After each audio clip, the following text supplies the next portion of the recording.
If you look at the automotive landscape right now, specifically for the 2024 to 2026 design window, Yeah. we are staring at a massive contradiction. I mean, it's a paradox that I suspect is keeping a lot of chief engineers and, strategy directors awake at night. Oh, absolutely. It's the kind of contradiction that usually signals a huge market correction or maybe even a total strategy pivot. Right. We aren't just looking at, incremental improvements anymore. We are looking at a real bifurcation in how we value the asset itself. Exactly. On the one hand, you've got this incredible price collapse. A total free fall in some markets. Right. I mean, we're seeing LFP cells, the real commodity workhorses of the industry, hitting $50 per kilowatt hour, sometimes less even on the Chinese spot market. We're finally there. The battery's becoming cheap. The dream of the affordable EV battery. But then on the other side of the ledger, you've got this repairability crisis. And that's the tension point, isn't it?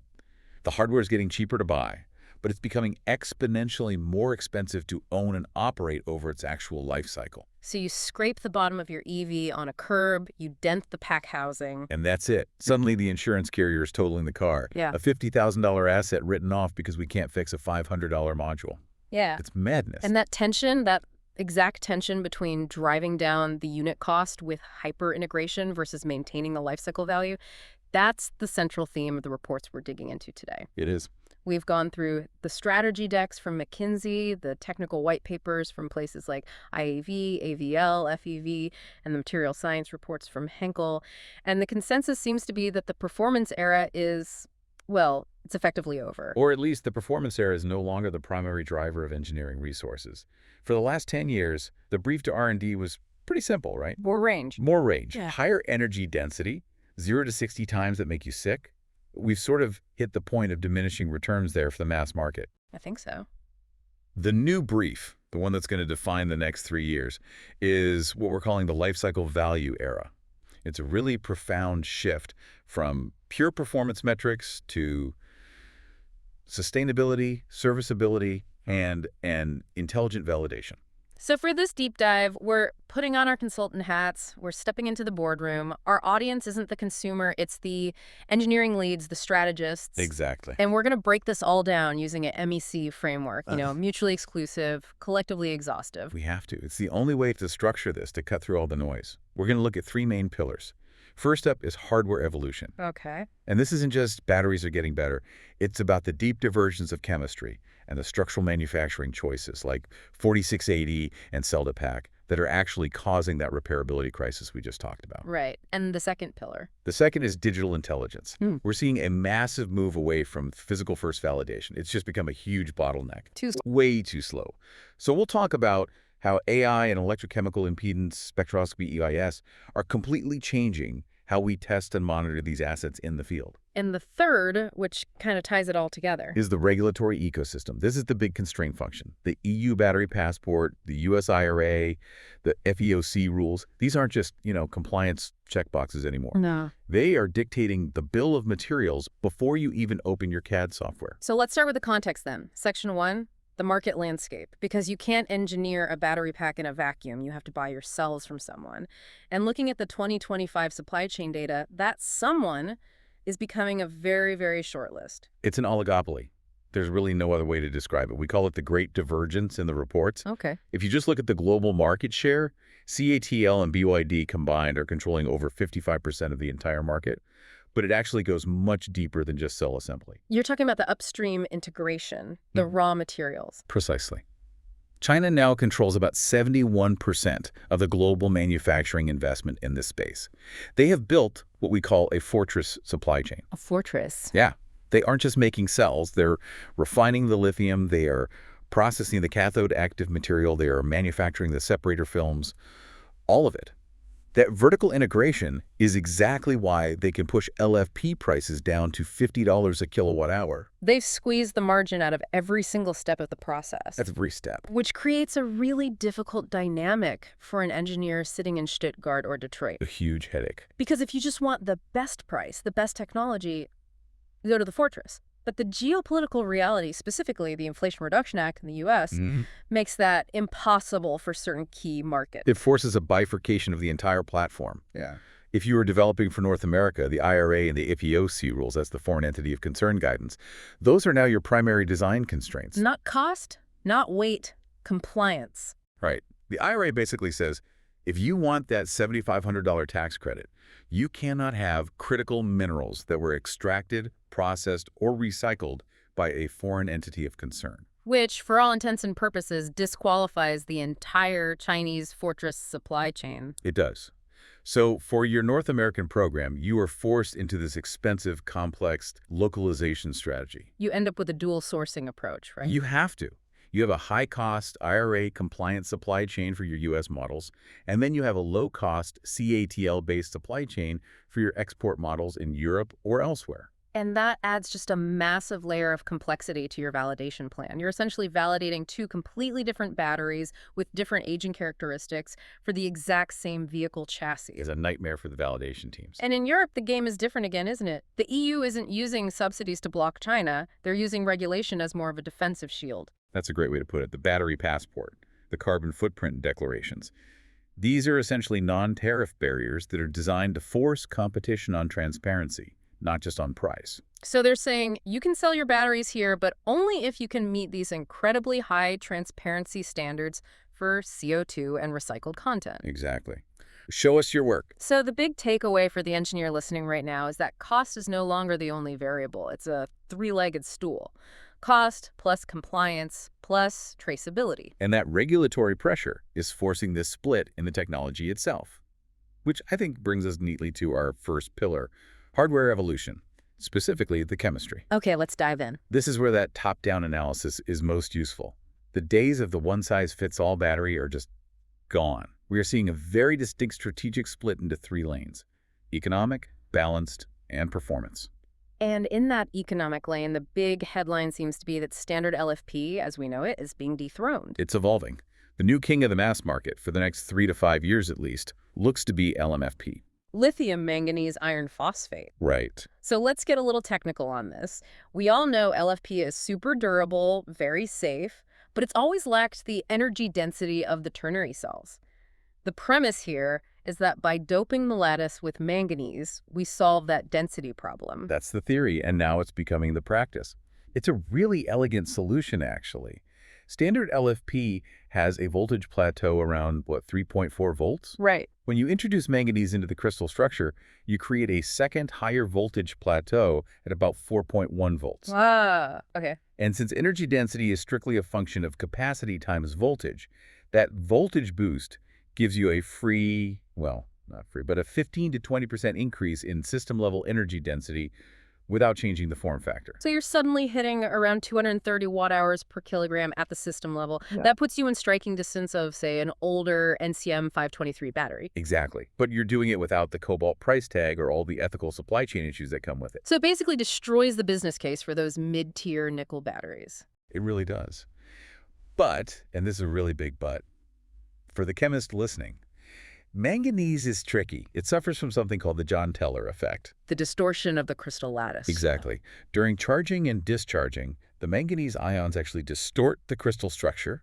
They tend to dissolve into the electrolyte. They migrate over the anode, and they destroy the SEI layer. The solid electrolyte interface. Right. So it just kills your cycle life. Yeah. You get fantastic range for the first year, and then the battery basically falls off a cliff. So how are companies like CATL solving this with their M3P cells? Because they are shipping these in very high volumes now. They're using a really sophisticated blending strategy. M3P isn't pure LMFP. You should think of it more like a doping cocktail. A cocktail, okay. They're mixing the LMFP with a certain amount of a ternary materia, a nickel-based chemistry, to help stabilize the crystal structure.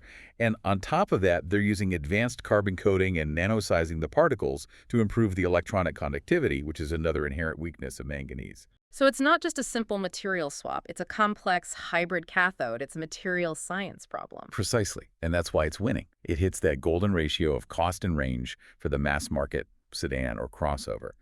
It's good enough for, say, 400 miles of real-world range.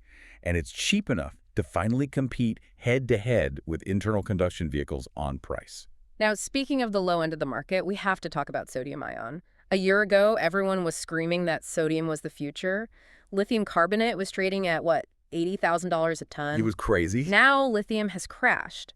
So does sodium still have a valid engineering case? It absolutely does, but the investment thesis has had to pivot. It's no longer just an arbitrage play on lithium prices. Okay. It's a strategic play on resilience and, more importantly, temperature. Extreme weather performance. This is where sodium just shines. If you look at the discharge curves for CATL's new Noxtra Gen 2 cells, they retain over 90% of their capacity at minus 20 degrees Celsius. Wow, that is phenomenal. An LFP pack at that temperature would be gasping for air.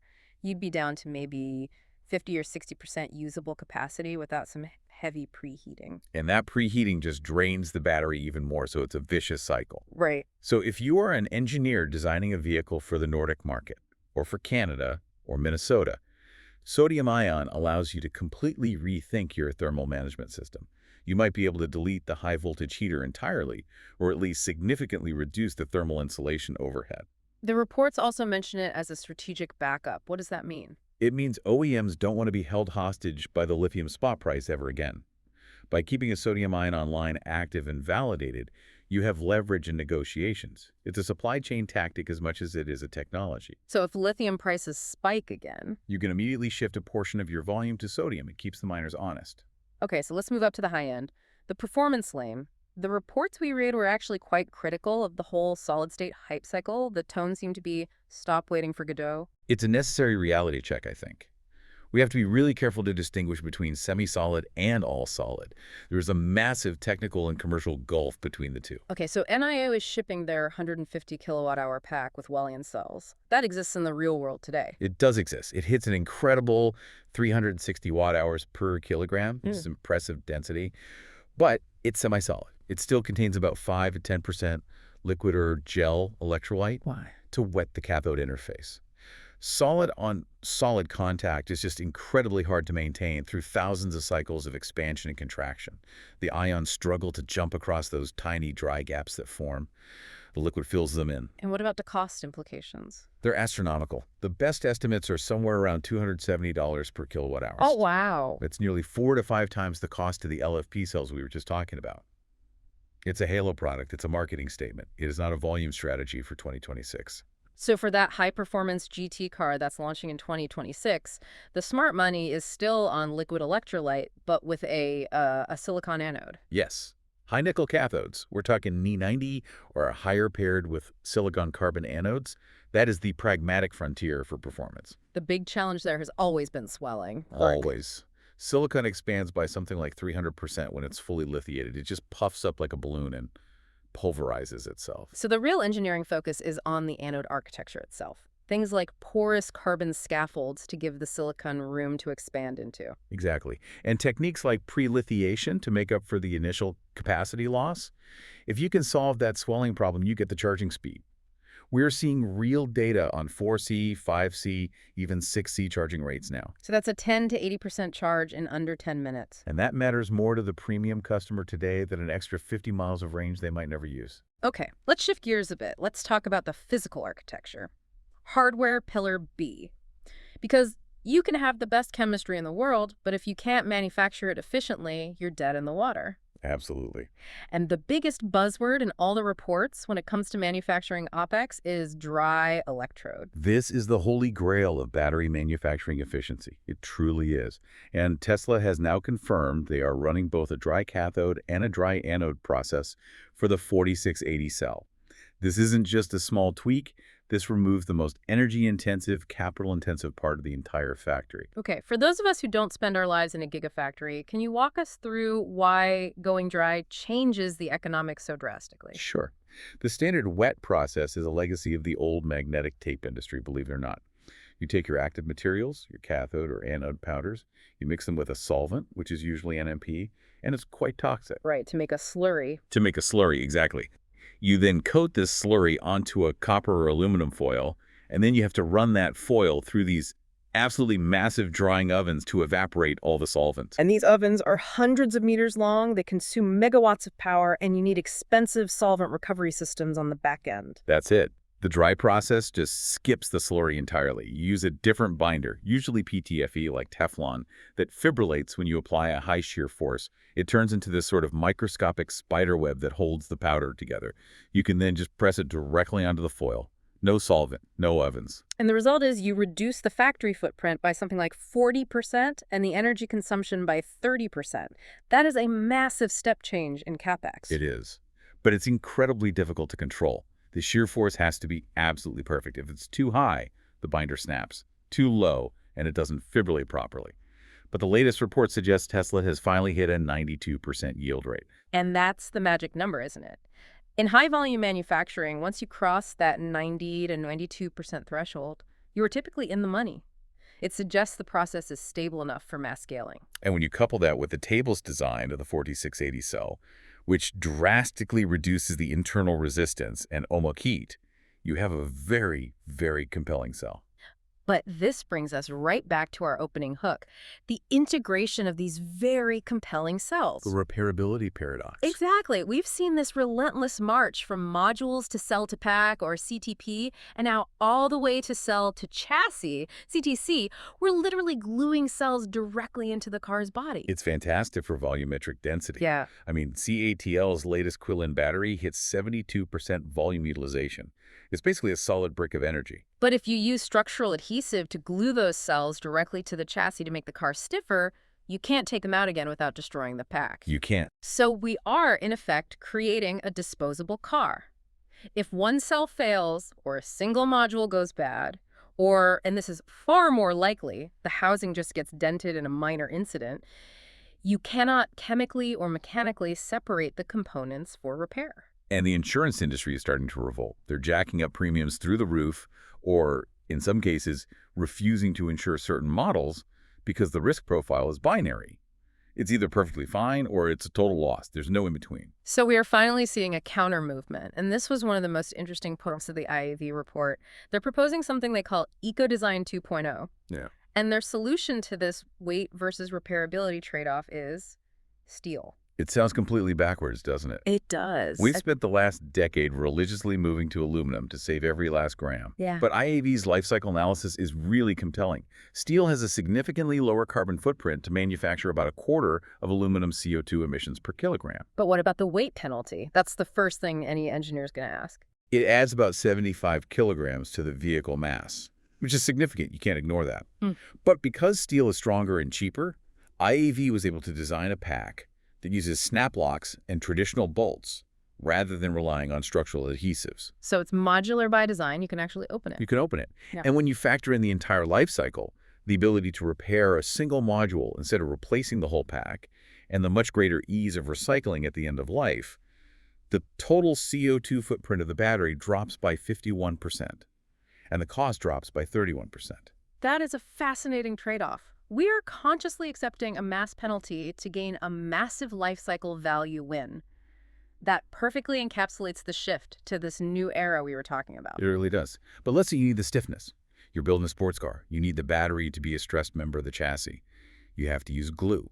Is there a middle ground? Can you have your cake and eat it too? It looks like there might be. Henkel has developed a technology called debonding on demand. This is the electrically triggered adhesive. Yes. It's a structural adhesive, but it contains conductive fillers or specific chemical triggers mixed into the polymer. During normal operation, it's rock solid, just like any other structural glue. Okay. But if you need to do a repair, you apply a specific voltage profile to it, say 60 volts DC, for a couple of minutes.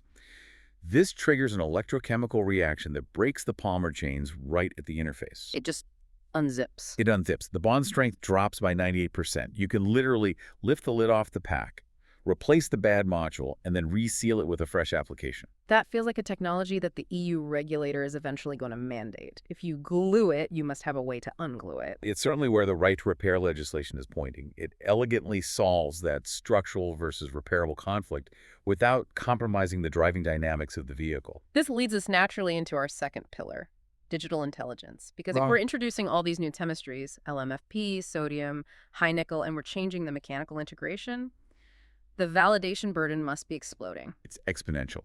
The sheer number of test cases is completely overwhelming the labs. The report data we saw shows that traditional battery labs are running at an OEE that's overall equipment effectiveness of just 31%. 31%. That's awful. It's awful. They are clogged. They are the bottleneck in the whole development process. Because you can't wait 12 or 18 months for a physical aging test anymore if the market is moving every 6 months. We have to move to virtual first validation. We have to. And AVL has a great case study on this. They call it active DOE, or active design of experiments. Okay, how does that work? Traditionally, you set up a massive test matrix. You say, I'm going to cycle this cell at 0, 10, 20, and 30 degrees Celsius at 1C, 2C, and 3C charge rates. Yeah. And you just run the entire matrix, even if half of those tests are telling you absolutely nothing new. It's a brute force approach. It is. Active DOE puts an AI agent in charge of the test equipment. The AI monitors the cell's degradation in real time. If it sees that cycling at 20 degrees is benign, nothing interesting is breaking, it just skips the rest of the 20-degree cycles and intelligently pushes the cell to 40 degrees, where the real damage is happening. So it's actively hunting for the failure mode. It's not just following a script. Exactly. It optimizes the parameter space on the fly. In their study, they reduced the total validation time from 5,400 hours down to just 1,040 hours. That's a 5x acceleration. For a development program, that's the difference between hitting your SOP, your start of production in 2026, or missing the market window entirely. And the best part, the error rate of the AI's prediction was less than 3% compared to the full physical test. For any R&D lead looking at their budget and timeline, it's a no-brainer. But this digital intelligence isn't just for the lab, right? It's moving on to the chip, into the car itself. I was reading the NXP and analog devices section, and they're talking about moving the BMS from the time domain to the frequency domain. That sounds like something from a radio engineering handbook, not a battery spec sheet. It's a fundamental shift in how we think about the BMS. Current battery management systems are reactive. They measure voltage, current, and temperature. They're looking at the outcome of the chemistry. Okay. But these new chips from NXP and ADI are putting EIS electrochemical impedance spectroscopy directly on the silicon. Explain the mechanism there for us. It's pretty clever. The chip injects a tiny, unnoticeable AC ripple current at different frequencies into the battery, and it measures the response. This allows you to measure the internal impedance of the cell while it is operating. And what does the impedance tell you that simple voltage doesn't? It tells you what's physically happening at the surface of the anode. Specifically, it can detect the very onset of lithium plating. Dendrites, the silent killers of batteries. The silent killers. When you fast charge, especially in the cold, lithium ions can pile up on the anode surface faster than they can intercalculate into the graphite. They form these metallic spikes. A standard BMS can't see this is happening until it's too late, until you have a micro short circuit or a sudden irreversible capacity drop. But EIS can see it coming. EIS can see the unique impedance signature change before the plating becomes permanent. So the car's BMS can dynamically back off the charge rate just enough to prevent it. Precisely. Instead of using a conservative, dumb step charging curve where you just blindly drop the current at 50% state of charge, you can ride the absolute physical limit of the chemistry in real time. You charge as fast as possible because you have a real-time safety net. That has to tie into the digital twin concept, too. FEV is doing a lot of work here with what they call hybrid digital twins. It's the same philosophy. They combine the physics-based models, the complex partial differential equations of how ions move, with data-driven AI models that run in the cloud. The car sends up the raw EIS data, the cloud runs the heavy simulation, and it sends back an optimized charging and discharging strategy for that specific battery. And the result they're claiming is that it can predict the thermal runaway weeks in advance. Weeks. And it can extend the useful battery life by 7 to 10% just by optimizing the usage patterns based on that individual cell's health. That's free value you're creating from data. Speaking of thermal runaway, let's hit our safety pillar. Because as we push these high-nickel cells harder and harder and charge them at 800 volts, the thermal risks are just going up and up. The goalposts have moved here too. A few years ago, the standard was thermal runaway containment. The idea was if a car caught fire, you had 5 minutes for the passengers to get out. That was the benchmark. Now the standard is no thermal propagation. No TP. Full stop. If cell A goes into thermal runaway, cell B cannot follow. The chain reaction must stop immediately. And for these super dense packs, the cell-to-pack designs, the 800-volt architecture's passive insulation just isn't cutting it anymore. Aerogels and phase change materials are great for absorbing initial heat spikes, but they eventually heat soak. If you really want to guarantee no TP in a high energy density pack, The consensus in the reports is that the industry has to look seriously at active immersion cooling. So literally flooding the entire pack with a non-conductive dielectric fluid. Exactly. The fluid is in direct contact with every cell. It has a heat transfer coefficient that is orders of magnitude higher than a traditional cold plate. It just wicks the heat away almost instantly. But it's heavy, it's complex, and I imagine it's very expensive. That's the engineering trade-off. It's the classic trilemma. Do you pay for the complexity of immersion to absolutely guarantee safety and allow for insanely fast charging?